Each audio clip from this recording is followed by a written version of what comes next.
Welcome everybody here to day 2 of SMM Grand National. We have ourselves our first match of the day starting in the morning this time around, which we're all very, very happy about, because I want to give a big shout out to all the people who have tuned in live from around the world, and of course all the people who are early in here into Malaysia, into the nice event. And we have our stage set up, so if you are down in Malaysia, do pop in. We are all awaiting your presence. In the meantime, we're also awaiting the drafting stage. So our two teams going up against each other today. DK going up against KDR, and then a 20 added on the rest. So on your left-hand side of the stage, my right, that's where you'll find KD20, because DK, the guys in the bright yellow, they'll be playing on the skirt side up against Sentinel. And of course, that is the two areas we go across. Because to give you a shout out to all the joint viewers who normally tune in, and they're usually used to hear Radiant versus Dire or something along those lines. Man, we're back in the classics. This is Sentinel versus Scourge. This is where it all began. This is where she'll stay. Let's look through our drafting stage so far. So Broodmother ES Windrunner very, very fast, bans out by DK. KDR taking out Batrider Invoker as well as Shadow Demon. Because we did see Shadow Demon appearing up yesterday. Insanely great to control any form of chase, any form of team battle, but it just wasn't enough for EG to pull it through. Invoker, a hero who actually got through our pool yesterday. LGD decided they didn't want to ban him, didn't want to pick him. Same for EG. It's just like they'll just let him run. Broodmother did get through, however, but he is in the ban stage this time around, so we're going to have no insane pushing from Broodmother. We will, however, have it from Lycan. Lycan, one of those heroes we saw dabble with at the end of yesterday. We saw him inside the jungles very, very early on, was able to farm that very, very quick Vladimir's offering, as well as the Medina Courage. You know that will come to me in the end. Because when you have that combo, you can do Roshan by yourself by about 10 minutes in. Makes life very, very easy for your team. Makes life very, very difficult for your opposition. Not only have you got to deal with that early Roshan, you've got to deal with a hero that can jungle, a hero that can stay on the lane, and a hero can push down towers pretty easily. And if he wants to do it too, if he's got the support, can dive back past that tower, pop off his ultimate, run with his own wolves, and pick off any trailing support heroes. If you have like Puck on a side solo, it's a little bit harder to try and stay on that lane when the wolves can just keep harassing you and pushing you back. But DK will go with that Lycan as the first pick. KDR still just discussing off a little bit right now who they want to go with. They're looking at the agility taverns right now, and even just jumping down to the intels, not quite sure where we want to go. They do have 2 picks to go, so more than likely we'll see a support hero as well as a side lane hero coming out.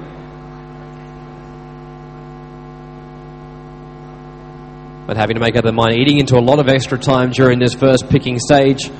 Not something you generally want to do. The crunch time comes a little bit later on. During those last 2, who can you get that can perfectly counter everybody else? So only 25 seconds left on the clock. Of course, if you are tuning on the live stream, you'll notice there's basically no details, no graphics at all on this.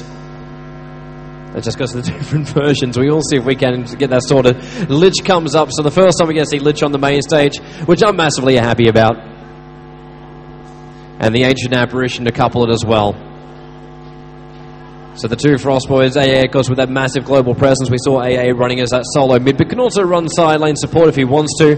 Then again, Lich can also do the same. Lich can run that side lane solo, but more than likely, Lich is just put in the same lane as a big hard carry like an anti-mage.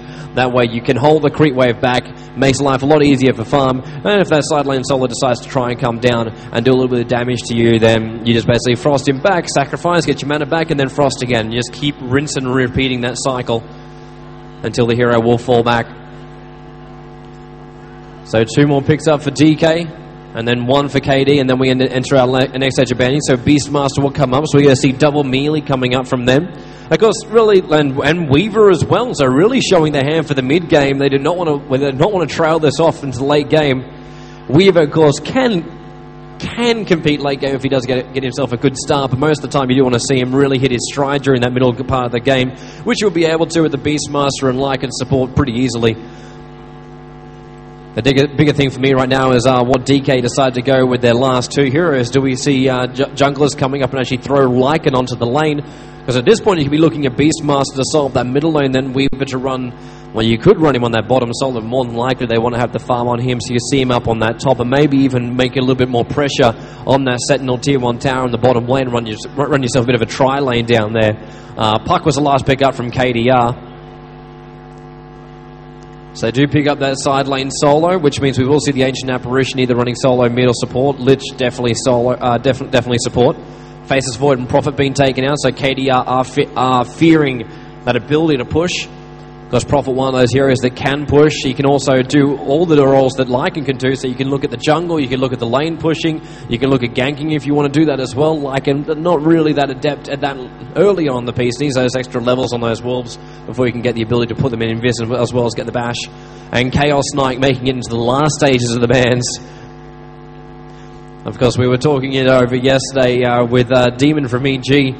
And he was talking about just that combination you could do with the Ancient Apparition as well as CK. Ancient Apparition able to cast those cold feet, then CK with a simple stun pulling people in, and it's just like you can't run away fast enough from the cold feet, which means you will get stunned. You get the guaranteed stun, and gives you more time for that crit to work from CK to get those kills. Crystal Man was also banned out here by KDR. Not surprising considering a lot. Oh, hello Venomancer again, and Naga. Naga Siren coming up from KD, so a little bit of a left field pick. Interesting to see how they want to run her out. Of course, as far as ganking goes, not too bad. As far as shutting Lycan down, not too bad as well with those nets. Not to mention the slow negative armor can also help them try and bring down these heroes. They're already facing a decent amount of negative armor, as well as slow from DK. Only one more piece from other teams, but Katie really knew where they're going when they won their fourth pick. They were not really waiting for it.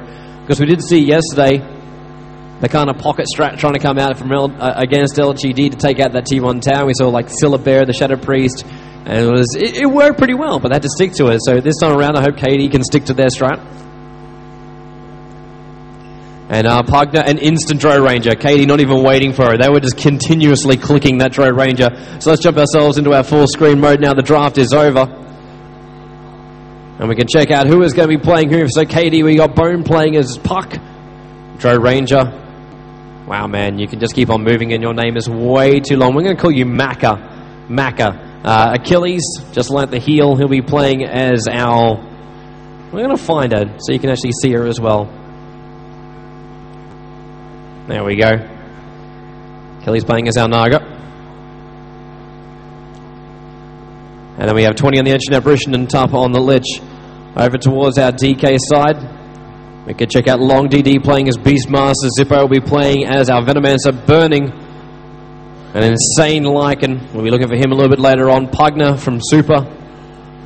And that leaves our last one, ROTK. He'll be playing as the Weaver. Of course, a reminder for people who are tuning in on the live stream, as well as people here on the main stage, we will not be showing any form of Roshan attempts or anything that really gives away anything that's happening on the map, due to the fact that the players can hear us. So that's just your friendly reminder in case you're going, hey man, watch Roshan dying. Roshan's dying, man. Why are you looking at Roshan dying? And the reason would be because the players can hear the sound. In fact, the bass is so loud it rocks the tables if even one Roshan punch is picked up.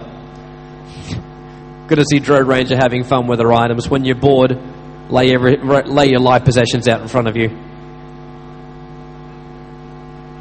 So in the meantime, Foghorn will sound, and the Creep Wave is moving. In fact, interestingly enough, there is what appears to be no game sound, so we'll just double check that for one moment. As we'll wait for the middle lanes to hit. Yep, we have no in-game sound, so if we just give one moment, hopefully we won't see anybody try and kill anybody off in this moment, so just bear with me.